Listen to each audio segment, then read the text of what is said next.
नमस्कार जोहार, मैं आकाश कुमार। आप देख रहे हैं 24x7 झारखंड न्यूज। चलिए देखते हैं सुबह से लेकर शाम तक की तमाम बड़ी खबरों। रांची विवि में 109 करोड़ की फाइल गुम होने के मामले में दर्ज हो प्राथमिकी, गवर्नर ने दिया आदेश। राज्यपाल सह कुलाधिपति रमेश बैस ने शिक्षकों के एरियर के रूप में राज्य सरकार से अनियमित तरीके से लिए गए 109 करोड़ रुपये से संबंधित संचिका रांची विवि से गुम होने पर दोषी पदाधिकारियों व कर्मचारियों पर प्राथमिकी दर्ज कराने का आदेश कुलपति को दिया है।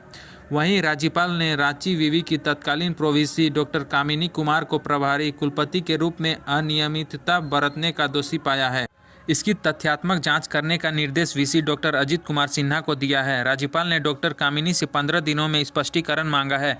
वीसी ने डॉक्टर कामिनी द्वारा प्रभारी कुलपति के रूप में बरती गई अनियमितताओं की ओर से राज्यपाल का ध्यान आकृष्ट कराया था। इस पर कुलाधिपति कार्यालय द्वारा समीक्षा की गई। इसमें कई बिंदुओं पर डॉक्टर कामिनी को प्रथम दृष्टिया दोषी मानते हुए तटस्थ जांच के लिए राज्यपाल ने उनका तबादला कोल्हान विवि में कर दिया। हालांकि उन्होंने अब तक योगदान नहीं दिया है। CUJ की पूजा कुमारी को मिला बेस्ट रिसर्च का अवार्ड। राष्ट्रीय मीडिया कॉन्क्लेव में ली थी हिस्सा।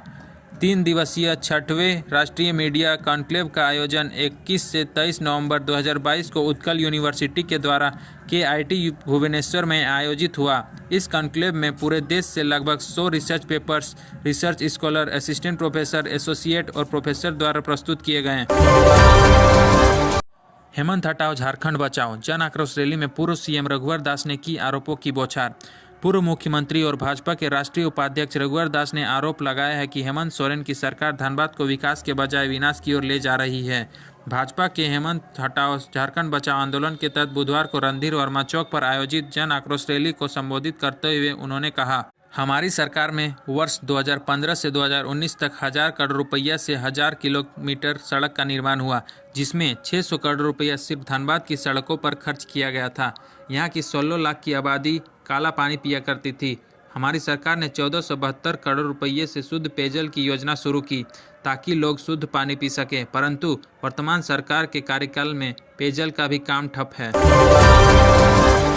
धनबाद के सदर अस्पताल में बनेगी 10 बेड की PCU। अत्यंत गंभीर रोग से ग्रसित मरीजों को लिया जाएगा भर्ती। अत्यंत गंभीर और लाइजीज बीमारियों से जूझ रहे मरीजों को दर्द से राहत देने के लिए कोट रोड स्थित सदर अस्पताल में विशेष पैलिएटिव केयर यूनिट बनाया जाएगा। यहाँ इलाज के साथ घर जैसी देखभाल हो सकेगी। अस्पताल में दूसरे तल में PCU यूनिट बनाई जाएगी। कुल 10 बेड की PCU तैयार करने की योजना है। इसके लिए स्वास्थ्य मुख्यालय की ओर से 15 लाख रुपये आवंटित किए गए हैं। अधिकारियों के अनुसार जनवरी 2023 तक यहां PCU तैयार कर ली जाएगी। JBVNL के CMD ने झारखंड हाईकोर्ट में माफी मांग प्रार्थी को लौटाए 23.62 लाख रुपये। झारखंड हाईकोर्ट ने दुमका के messrs Rani Sati rice mill के बकाया बिजली बिल को जमा राशि 30 लाख रुपये से समायोजित कर शेष वापस करने के मामले में दायर अवमानना याचिका पर सुनवाई की।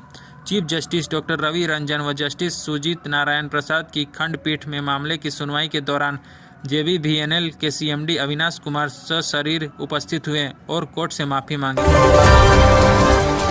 धनबाद में अब तक 82,000 बच्चों का नहीं खुला बैंक अकाउंट।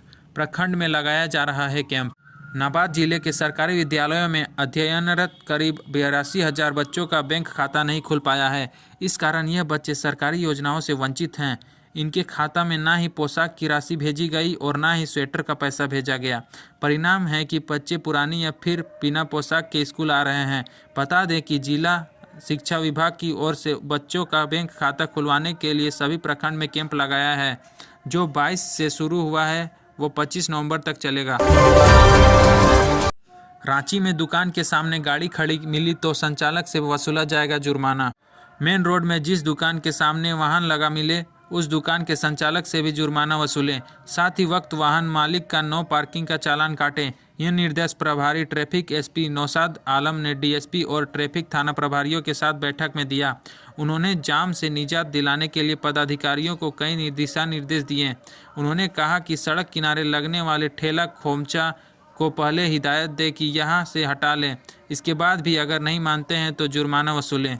उन्होंने बैठक के बाद कहा कि यातायात कंट्रोल के लिए ट्रैफिक सिग्नल, कैमरा और स्लाइडर की मरम्मत जल्द करा ली जाएगी। साथ ही जहां आवश्यकता है वहां और स्लाइडर मुहैया कराए जाएंगे ताकि यातायात को सुचारू रूप से चलाया जा सके। अस्वस्थ पुलिसकर्मियों को कम भीड़ वाले स्थान पर प्रतिनियुक्त करने का निर्देश दिया। देवघर सदर अस्पताल के SNCU वार्ड में 7 महीने में 506 का इलाज, नहीं बचाए जा सके 47 नवजात। स्वास्थ्य विभाग की ओर से नवजात शिशुओं के लिए बेहतर स्वास्थ्य सुविधा उपलब्ध कराने के उद्देश्य से देवघर सदर अस्पताल के लेबर वार्ड के समीप SNC यूनिट का संचालन किया जा रहा है। इस SNCU में 7 महीने में 506 नवजात शिशु भर्ती किए गए, जिनमें से 406 नवजात इलाज के बाद स्वस्थ होकर घर चले गए, जबकि 47 नवजातों को बचाया नहीं जा सका। धनबाद के SNMMCH में MBBS में नामांकन के लिए बढ़ी तारीख, जल्द होगी काउंसलिंग शुरू। शहीद Nirmal Mahato medical college and hospital में स्टेट कोटे से बची MBBS की 10 सीटों के लिए बुधवार से शुरू होने वाली दूसरे राउंड की काउंसलिंग की तिथि NMC की ओर से अचानक बढ़ा दी गई। ऐसे में बुधवार को काउंसलिंग के लिए मेडिकल कॉलेज पहुंचे छात्र छात्राओं को लौट जाना पड़ा। मेडिकल कॉलेज के अधिकारियों के अनुसार मंगलवार को NMC की ओर से तिथि को आगे बढ़ाने की जानकारी वेबसाइट पर जारी की गई थी, लेकिन जिन छात्र छात्राओं ने वेबसाइट नहीं देखी वे काउंसलिंग के लिए पहुंच गए पर लौट जाना पड़ा। दुमका में 7 करोड़ के स्टेडियम में लटका ताला, निर्माण कार्य चलने से बच्चों को खेलने में हो रही परेशानी। उप राजधानी दुमका में इन दिनों खेल के मैदान बच्चों से गुलजार नहीं रहते। दरअसल एक साथ शहर के 2 महत्वपूर्ण मैदान, जिला स्कूल के ATM, क्रिकेट ग्राउंड और गांधी मैदान में काम चल रहा है। दोनों ही जगह गैलरी पेवेलियन का निर्माण हो रहा है। ATM ग्राउंड में स्टोर रूम और टॉयलेट भी बनाए जा रहे हैं। गलत काम करने की खदान है रिम्स, झारखंड हाईकोर्ट ने लाचार व्यवस्था पर की तल्ख टिप्पणी। झारखंड हाईकोर्ट ने रिम्स में इलाज की लाचार व्यवस्था और विभिन्न सर्वंगों में रिक्त पदों पर नियुक्ति को लेकर स्वतः संज्ञान से दर्ज जनहित याचिका पर सुनवाई करते हुए रिम्स की कार्यशैली पर नाराजगी जताई। Chief justice doctor Ravi Ranjan व जस्टिस सुजीत नारायण की खंडपीठ ने मामले की सुनवाई के दौरान मौखिक रूप से कहा कि झारखंड में 2 तरह की खदान हैं, एक कोयले के दोहने के लिए और दूसरा रिम्स जहां गलत काम करने की खदान है। 13 साल बाद भी नहीं बन सका CUJ के लिए अप्रोच रोड। केंद्रीय विवि झारखंड के लिए कांके के चेरी मनातू गांव में 13 साल बाद भी रिंग रोड के कैंपस तक पहुंच पथ नहीं बन पाया है। भूमि अधिग्रहण कर राज्य पथ निर्माण विभाग को इसे बनाना है। वहीं प्रधानमंत्री ग्रामीण सड़क योजना से करीब 3 किलोमीटर सड़क की मरम्मत की जानी है। राज्य सरकार की ओर से विवि कैंपस के लिए 319.28 एकड़ जमीन हस्तांतरित की गई है, लेकिन सत्यापन के बाद पाया गया कि लगभग 101 एकड़ गैर मजरूआ जमीन की दोहरी जमाबंदी हो गई है। प्रथम चरण में 15.82 एकड़ रैती जमीन का अधिग्रहण किया जाना है, जो अब तक संभव नहीं हो पाया है। विवि कैंपस की सड़क परिसर में भूमि अधिग्रहण, पेयजल के लिए पाइप बिछाने, 4 दीवारी व विद्युत सब स्टेशन का काम राज्य सरकार के अधीन संबंधित विभाग को कराना है, लेकिन 13 साल बाद भी यह संभव नहीं हो पाया है। रांची में सूरज मल्ली की हत्या के खिलाफ विरोध प्रदर्शन, आश्वासन के बाद सड़क जाम हटा। रांची के नगड़ी थाना क्षेत्र के ललघुटवा निवासी सूरज मल्ली की हत्या के विरोध में ग्रामीणों ने विरोध प्रदर्शन किया और सड़क जाम कर दिया। कटहल मोड़ में शव रखकर लोग आरोपियों की जल्द से जल्द गिरफ्तारी की मांग कर रहे थे। सड़क जाम होने के कारण दोनों ओर वाहनों की लंबी कतार लग गई थी, जिस वजह से राहगीरों को काफ़ी परेशानियों का सामना करना पड़ा। हालांकि स्थानीय प्रशासन के समझाने बुझाने के बाद लोगों ने जाम हटा लिया। केंद्रीय संचार ब्यूरो की चित्र प्रदर्शनी, पलामू MP BD राम ने किया उद्घाटन। समाज सेवी मोहन बाबू सम्मानित। पलामू के सांसद BD राम ने मेदिनीनगर के टाउन हॉल में केंद्रीय संचार ब्यूरो द्वारा आयोजित 3 दिवसीय चित्र प्रदर्शनी का उद्घाटन किया। कार्यक्रम के दौरान संविधान सभा के सदस्य रहे स्वयं यदुवंश सहाय के पुत्र वृद्धनंदन सहाय उर्फ मोहन बाबू को सम्मानित किया गया। समाज सेवी मोहन बाबू स्व सहाय के तीसरे पुत्र हैं, जो वर्तमान में डाल्टनगंज के जेलहाता में रहते हैं। आपको बता दें कि संविधान पर इनके पिता स्वयं यदुवंश सहाय के हस्ताक्षर मौजूद हैं। रांची में एक्सपो उत्सव 2022 की शुरुआत, राज्यपाल रमेश बैस ने किया उद्घाटन। रांची में आज 24 नवंबर से एक्सपो उत्सव 2022 का आयोजन किया जा रहा है। इसका आयोजन मोराबादी मैदान में किया गया है। राज्यपाल रमेश बैस ने एक्सपो उत्सव का उद्घाटन किया। यह उत्सव 5 दिन तक चलने वाली है, यानी कि 28 नवंबर तक चलेगा। इस एक्सपो उत्सव में देश दुनिया के कई बड़े ब्रांड शामिल हो रहे हैं।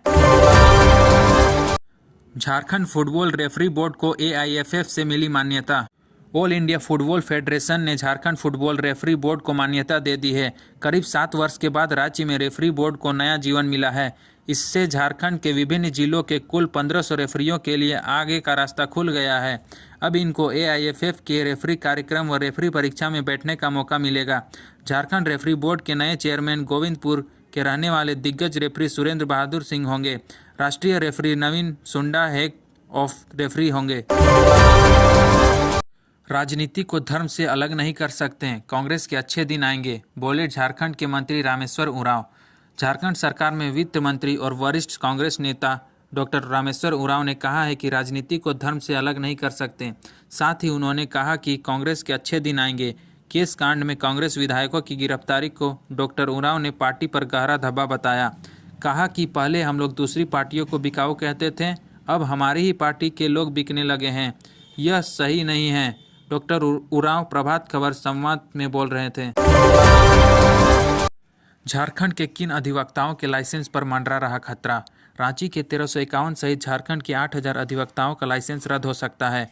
झारखंड स्टेट बार काउंसिल के प्रवक्ता सह रांची जिला बार एसोसिएशन के महासचिव संजय विद्रोही ने कहा कि 2010 से पहले एनरोलमेंट हुए अधिवक्ताओं ने वेरिफिकेशन फॉर्म नहीं भरा है। इस कारण उनके लाइसेंस पर खतरा मंडरा रहा है। प्रभावित अधिवक्ता काउंसिल व जिला बार एसोसिएशन से मिलने वाली योजनाओं के लाभ से वंचित रह जाएंगे। काउंसिल ने राज्य भर के जिला बार एसोसिएशन को पत्र लिखकर अधिवक्ताओं की जानकारी मांगी है। रांची रेल मंडल से चलने वाली कुछ ट्रेनें 29 नवंबर को रहेंगी रद्द। रांची रेल मंडल से चलने वाली विभिन्न ट्रेनें ट्रैफिक एवं पावर ब्लॉक लेने के कारण प्रभावित होंगी। 29 नवंबर को कुछ ट्रेनें रद्द रहेंगी, जबकि कुछ ट्रेनें परिवर्तित मार्ग से चलेंगी। इन ट्रेनों की लिस्ट मेरे डिस्क्रिप्शन में दी गई है। भारतीय महिला हॉकी टीम में झारखंड की 4 बेटियों का चयन, स्पेन में करेंगी देश का प्रतिनिधित्व। झारखंड में 9.3 डिग्री हुआ न्यूनतम तापमान, अभी और 3 डिग्री तक गिरेगा पारा। मौसम विभाग ने बताया कि पिछले 24 घंटे के दौरान राज्य में मौसम शुष्क रहा। अधिकतम तापमान पश्चिमी सिंहभूम के जिला मुख्यालय चाईबासा में दर्ज किया गया, जबकि न्यूनतम तापमान पलामू जिला के डाल्टनगंज में दर्ज किया गया। बोकारो जैविक उद्यान में पशु पक्षियों को ठंड से बचाने की कवायद शुरू, भालू के लिए लगा हीटर। बोकारो में न्यूनतम तापमान में गिरावट का सिलसिला जारी है। मंगलवार को दिन का अधिकतम तापमान 25.8 और न्यूनतम तापमान 10.9 डिग्री सेल्सियस रहा। न्यूनतम तापमान कम होने से रात में सर्दी बढ़ गई है। मौसम विभाग ने आने वाले दिनों में और ठंड बढ़ने की संभावना जताई है।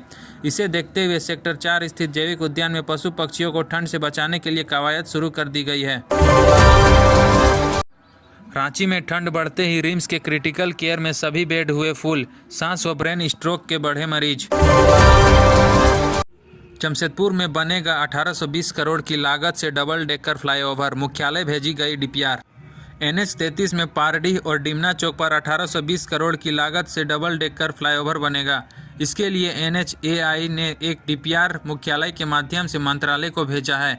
मंगलवार को यह जानकारी NHAI के project manager colonel AS Kapoor ने दिशा की समीक्षात्मक बैठक में दी।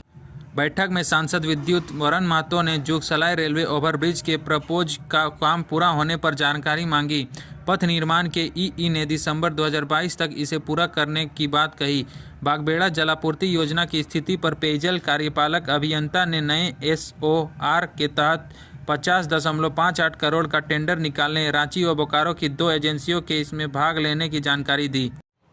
तो यह थी झारखंड की बड़ी खबरें। झारखंड की हर छोटी से बड़ी खबर देखने के लिए हमारे चैनल 24x7 झारखंड न्यूज़ को सब्सक्राइब करें। धन्यवाद।